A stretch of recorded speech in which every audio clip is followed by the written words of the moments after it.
You are about to log into the game and set sail, but you always have this feeling, what if I get attacked? Last time I lost too much. Now we know you can get into the single crew mode, safer seas, and achieve 100% gold on sailing. That 100% is not the maximum you can get, as safer seas has many limitations, the lack of emissary flags on their voyages, gold rush hours, and community events, which takes away so much from what could be easily earned on high seas. Emissary voyages, flags, and events are reputation on gold boosters that will make your time on high seas, even with other players present, more valuable even if you sink. Like an older video I made, how to solo stack Fort of the Damned. There are ways to get things done very quickly and fast, where sinking and starting again can be faster and more beneficial than getting your revenge on a crew that you know you cannot best. And this is the case with Sea of Thieves. I always encourage fighting only when you are ready. Going to face a galleon while you are solo and stacked with loot is not always the wisest idea unless you trust your PvP skills. Sometimes I'd rather escape with some loot alive than lose it all to someone who just hopped into my server. For example, at one time on stream, Jackie and I stumbled upon a significant number of messages in a bottle and had more than 30 King's chests. Even though we maxed out Distinction 5 and Gold Hoarders, we still needed these rare items to achieve the Treasures of Adventure commendation that required you to sell 1,000 of these chests. Now these can only be found in messages in a bottle and shipwrecks, so upon being confronted by a galleon that posed a risk, they did not like our running part, but not owing anyone a fight, I made sure we sold what we were working on and then went back to fighting that galleon. After putting up a fight and dealing significant damage to the enemy, we eventually sunk. Even though we lost the fight, we still won half the battle by achieving good progress towards the commendation we had worked for, which I cared about much more than sinking an enemy.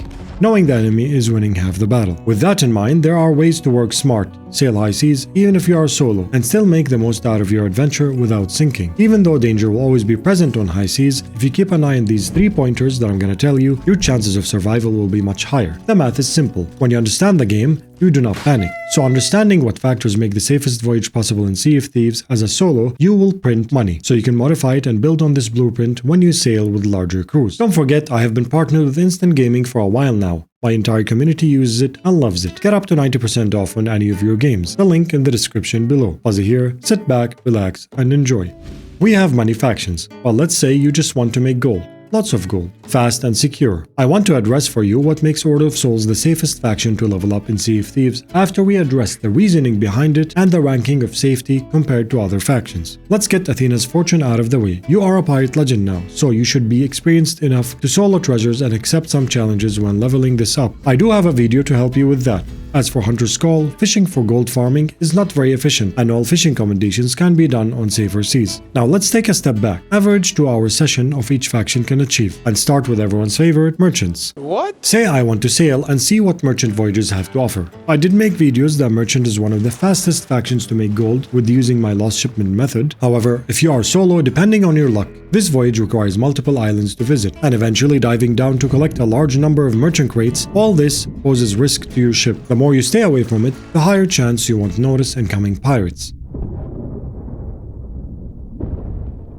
This one I highly recommend doing if you are a crew of 2 or more, to have one always on guard. It's a great way to make gold as a duo. And as for animals, a sneeze from a fish can kill all of them. Animals belong to safer seas only for the sake of completing commendations on your other monitor while doom scrolling YouTube shorts. As for Gold Hoarder, in fact, this is the most destructive voyage to your ship. A Gold Hoarder vault requires a long time away from it, even if you can complete the vault in 1 minute like my video, How to Get 100 Vault Keys. Taking the treasure to your ship is time consuming and leaves your ship for long periods of time unguarded, in addition to riddles and digging X marks a spot on islands, especially large ones that can also keep your ship off guard. At the same time, you are tunnel vision to your map, especially if you are on islands like Old Faithful Isle or any other abominations. Hearing that cannon shot with a map slapped to your face is not a very pleasant feeling.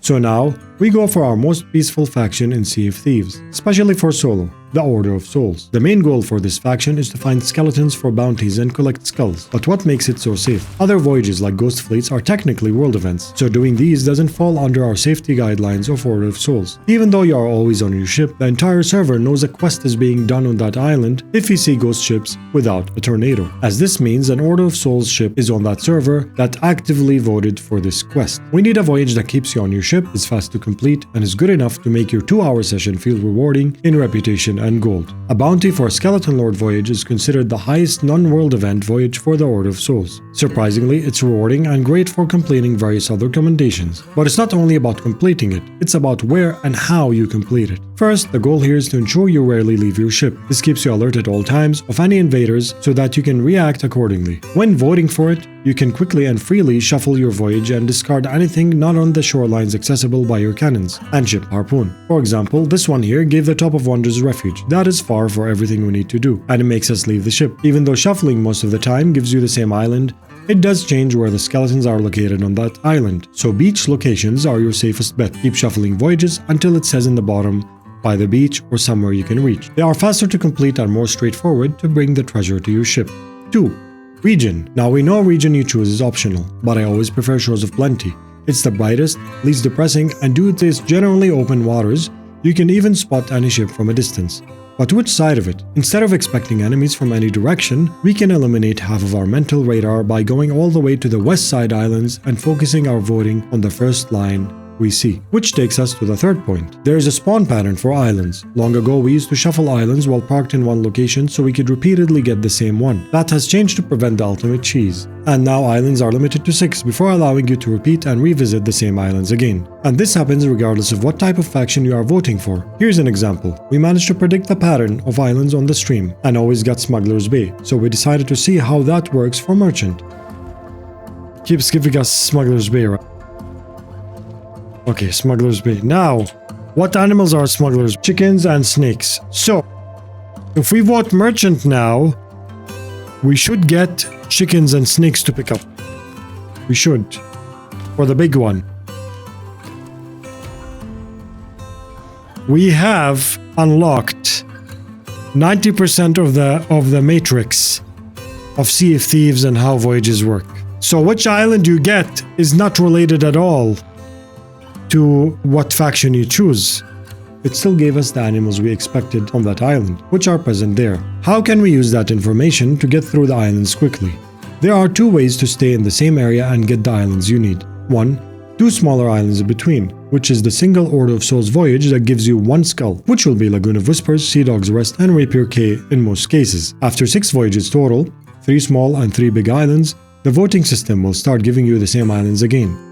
Just make sure you aren't closer than 2 squares to the island you want to visit. That makes a total of 3 small islands and 3 big ones. So in our situation, voting south of Crescent Isle gave us Mermaid's Hideaway. After that, we got Crescent Isle. Then it kept giving us islands on the second column, which we did not want, so we moved west, away from it, and changing the position of our ship, we got Sailor's Bounty. As much as we shuffled after that, we never got these islands again. So filling between these 3, the 3 small islands, allowed us to restart the list of locations and got Mermaid's Hideaway again, followed by Crescent Isle, and so on. Now, you have another simple option instead of all this. Selling your treasure once reaching the Order of Souls 5 or Guild Flag, and diving to a new server, as that will reset everything as if you are in a new session.